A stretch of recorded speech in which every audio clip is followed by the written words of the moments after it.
আত্মাকে পরিশুদ্ধ করার জন্য, আত্মার খোরাক জোগাড় দেওয়ার জন্য প্রথম নাম্বার হলো আল কোরআন তিলাওয়াত করা। কি করা? কোরআন শরীফ তিলাওয়াত করা। কিন্তু আফসোসের বিষয় হলো এই কোরআন তিলাওয়াত আমরা অধিকাংশ মানুষ জানি না, যারাও জানি রমজান ছাড়া ধরার সুযোগও হয় না। অথচ কোরআন তেলাওয়াতের জন্য আল্লাহ রাব্বুল আলামিন নির্দেশ দিয়েছেন, ইয়াতলু আলাইহিম আয়াতি। আল্লাহ তাআলা নির্দেশ দিয়েছেন, রাসূল সাল্লাল্লাহু আলাইহি সাল্লাম আমাদেরকে নির্দেশ দিয়েছেন, কোরআন তেলাওয়াত করলে আত্মার খোরাক যোগান দেওয়া হয়। যে ব্যক্তি কোরআন তেলাওয়াত করবে আল্লাহ রাব্বুল আলামিন তার হৃদয়টা, তার কলবটাকে পরিষ্কার পরিচ্ছন্ন করে দিবেন। সুবহানাল্লাহ। এজন্য হাদিসে বলা হয়েছে প্রত্যেকটি মুসলমানের উপরে ইলমে দ্বীন শিক্ষা গ্রহণ করা ফরজ, ততটুকু যতটুকু দুনিয়াতে আপনার চলার জন্য প্রয়োজন। এর বাইরে যারা শিখে সেগুলো নফল। কিন্তু প্রাথমিক শিক্ষা যেটা, এটা শিক্ষা করা প্রত্যেকটি মুসলমান পুরুষ এবং মহিলার জন্য কি ওয়াজিব না ফরজ? ফরজ। এই ফরজ যারা তরক করবে তাদের কিন্তু আল্লাহ রাব্বুল আলামিনের দরবারে জবাবদিহি করতে হবে।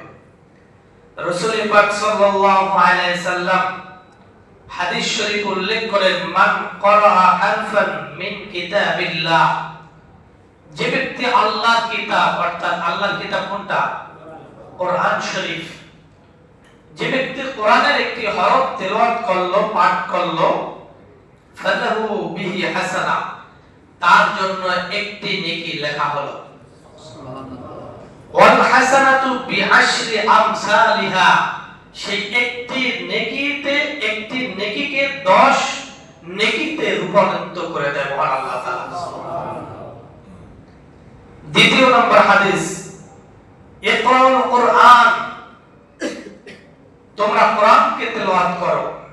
কেন করব? ফাইন্নাহু ইয়াতি ইয়াউমাল কিয়ামাতি শাফিআন লিআসহাবি, যে ব্যক্তি দুনিয়াতে কোরআন তেলাওয়াত করবে, আল্লাহ রাব্বুল আলামিন বলেন, রাসূলের মাধ্যমে জানতে পারলাম, জানিয়েছেন যে এই কোরআন তেলাওয়াতকারীর জন্য হাসরের ময়দানে আল্লাহর কাছে কোরআন, স্বয়ং কোরআন তার জন্য সুপারিশ করবে। সুবহানাল্লাহ। কোরআন তেলাওয়াত করা যাবে? আত্মার খোরাক প্রথম নাম্বার কি? কোরআন তেলাওয়াত করা। এজন্য আল্লাহ রাব্বুল আলামিন বলেন, ইন্নামাল মুমিনুনা আল্লাযীনা ইযা যুকিরাল্লাহ ওয়াজিলাত কুলুবুহুম ওয়া ইযা তুলিয়াত আলাইহিম আয়াতুহু যাদাতহুম ঈমানা ওয়া আলা রাব্বিহিম ইয়াতাওয়াক্কালুন। নিশ্চয়ই মুমিনদের সামনে যখন আল্লাহ তাআলার কথা স্মরণ করা হয়, ইযা যুকিরাল্লাহ, আল্লাহকে যখন স্মরণ করা হয়, ওয়াজিলাত কুলুবুহুম, তাদের অন্তরের ভিতরে কম্পিত শুরু হয়, প্রকম্পিত হয়ে যায়। ওয়া ইযা তুতলা আলাইহিম আয়াতুহু যাদাতহুম ঈমানা, আর যখন তাদের সামনে তাদের রবের কোরআনগুলো তেলাওয়াত করা হয়, কোরআনের আয়াতগুলো পাঠ করা হয়, তখন যারা পড়ে শুধু তারা নয়, যারা শুনেও তাদেরও ঈমান বৃদ্ধি পেয়ে যায়। ওয়া আলা রাব্বিহিম ইয়াতাওয়াক্কালুন, প্রত্যেকটি কাজের ক্ষেত্রে, প্রত্যেকটি বিষয়ের ক্ষেত্রে মহান আল্লাহ রাব্বুল আলামিনের উপরে ভরসা রাখে। সুবহানাল্লাহ। তাহলে আল্লাহর কথা স্মরণ করলে মুমিনের হৃদয় কি হয়? কম্পিত হয়। জান্নাত জাহান্নামের কথা আলোচনা করলে মানুষের হৃদয়টা প্রকম্পিত হয়। আল্লাহ তাআলার কোরআন তেলাওয়াত করলে তার ঈমান বৃদ্ধি পেয়ে যায়। এই আয়াতের মধ্যে 4টি কথা আসছে। 1 নম্বরে আল্লাহ ও রাসূলের আনুগত্য করা, 2 নম্বরে আল্লাহর স্মরণে বান্দার অন্তর কেঁপে ওঠে, তিন নম্বরে বান্দার সামনে যখন কোরআন তেলাওয়াত করা হয় তাদের ঈমান গুলো বৃদ্ধি পেতে থাকে।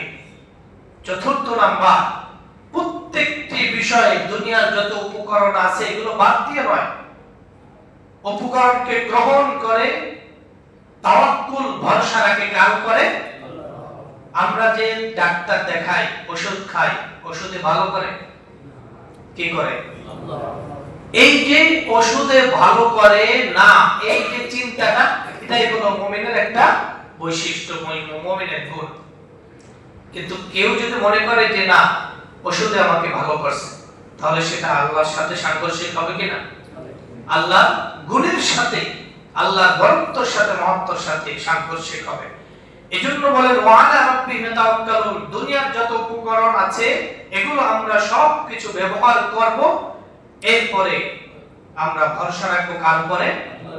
যে আল্লাহ তাআলা আমাদের মাধ্যমে, এই ওষুধের মাধ্যমে সুস্থ করার মালিক কে? আল্লাহ রাব্বুল আলামিন। এজন্য রাসূল পাক সাল্লাল্লাহু আলাইহি সাল্লাম ইরশাদ করেছেন, তোমরা ঘোড়াকে ছেড়ে দিয়ে আল্লাহর উপর ভরসা করো না, গাধাকে ছেড়ে দিয়ে, উটকে ছেড়ে দিয়ে আল্লাহর উপর তাওয়াক্কুল করো না। আগে বাঁধো ভালো করে, শক্ত করে বেঁধে নাও, তারপরে ভরসা রাখো কার উপরে? আল্লাহর উপরে। মুমিনের চারটি গুণ এই আয়াতের মধ্যে বলা হয়েছে। তারা শুধু কোরআনের উপর আনুগত্য করবে না, আল্লাহ এবং আল্লাহ রাসূলেরও কি করবে? আনুগত্য করবে। আর তাদের সামনে আল্লাহর কথা স্মরণ করলে তাদের হৃদয়গুলো কেঁপে ওঠে। পাই আল্লাহর কথা, আল্লাহর জান্নাত জাহান্নামের কথা যখন বান্দার সামনে তুলে ধরা হয়, মুমিনের গুণ, যে ব্যক্তি মুমিন তার অন্তর কেঁপে উঠবে। তার সামনে তেলাওয়াত করলে অটোমেটিক তার ঈমানের ভিতরে মজবুতি চলে আসবে, তার ঈমান বেড়ে যাবে। তাহলে এই আয়াত দ্বারা বোঝা গেল ঈমান বাড়ে আবার কমেও, স্তর আছে ঈমানে। যার যত ঈমান শক্ত হবে, হাসরের ময়দান আল্লাহ রাব্বুল আলামিনের কাছে সে তত কি হবে? পুরস্কৃত হবে, সে সম্মানিত হবে। এজন্য ঈমানকে মজবুত করা, যেই কাজে আমার ঈমানকে মজবুত করা সম্ভব করা যায়, ওই কাজের দিকে ধাবিত হওয়া। তাহলে কোরআন তেলাওয়াত এক নম্বর আত্মার খোরাক বলছিলাম কি? কোরআন তেলাওয়াত। কোরআন তেলাওয়াত করলে আত্মার খোরাক হয়। এই কোরআন তেলাওয়াত আমরা প্রত্যেকেই করার চেষ্টা করব, প্রতিদিন কমপক্ষে 1 পৃষ্ঠা 2 পৃষ্ঠা। বিশেষ করে যে আমলে সূরাগুলো আছে, ফজরের পর সূরা ইয়াসিন, যোহরের পর সূরা ফাতিহা, আসরের পর সূরা নাবা, মাগরিবের পর সূরা ওয়াকিয়া, ইশার পরে সূরা মুলক। রাসূল পাক সাল্লাল্লাহু আলাইহি সাল্লাম ইরশাদ করেন, যে ব্যক্তি ইশার পরে প্রতিদিন সূরাতুল মুলক তেলাওয়াত করবে, ওই ব্যক্তির জন্য হাসরের ময়দানে কবরের ভিতরে আল্লাহর সামনে দাঁড়িয়ে যাবে আর বলবে, রব্বুল আলামিন, এই বান্দাকে জাহান্নামে দেওয়া যাবে না, এই বান্দা আমাকে নিয়মিত তেলাওয়াত করেছে, অতএব তাকে তুমি জাহান্নাম থেকে মুক্তি দিয়ে জান্নাতে তুমি প্রবেশ করিয়ে দাও। সুবহানাল্লাহ। তাহলে কোরআন তেলাওয়াত করলে শুধু দুনিয়ায় না, এমন না, কবরে, হাসরে, সব জায়গায় কি আমাদের? কারণ কোরআন আমাদের জন্য সুপারিশ করবে। এই কোরআনকে শুদ্ধভাবে শিখব এবং তেলাওয়াত করব। আপনি যদি 60 বছর বয়সে অঙ্ক শিখতে পারেন, বাংলা শিখতে পারেন, দুনিয়ার সমস্ত হিসাব নিকাশ শিখতে পারেন, তাহলে কোরআন কি শেখা আপনার পক্ষে অসম্ভব নাকি? যে হিসাব নিকাশ করতে গেলে মানুষের অল্প বয়সে চুল দাড়ি পেকে যায়, সেই হিসাব এত কষ্ট করে আপনি শিখলেন, করলেন, অথচ আল্লাহ তাআলা কোরআনকে সহজ করেছেন না কঠিন করেছেন? সেই কোরআনটাকে আমরা শিখতে পারলাম না, এটা কিন্তু আফসোসের বিষয়। মুসলমান হয়ে, মুসলমান জাতি হিসাবে আমরা লজ্জিত যে কোরআন আল্লাহ তাআলা রাসূলের প্রতি নাজিল করেছেন, যে কোরআনের অনেক গুরুত্ব আছে, যে কোরআন তেলাওয়াত করলে হৃদয়টা পরিষ্কার পরিচ্ছন্ন হয়ে যায়, হাসরের ময়দানে আমাদের জন্য সুপারিশ করবে, জাহান্নাম থেকে আমাদেরকে বাঁচাবে, সেই কোরআন তেলাওয়াত করতে আমরা অনেকেই জানি না, যারাও জানি কোন রকম।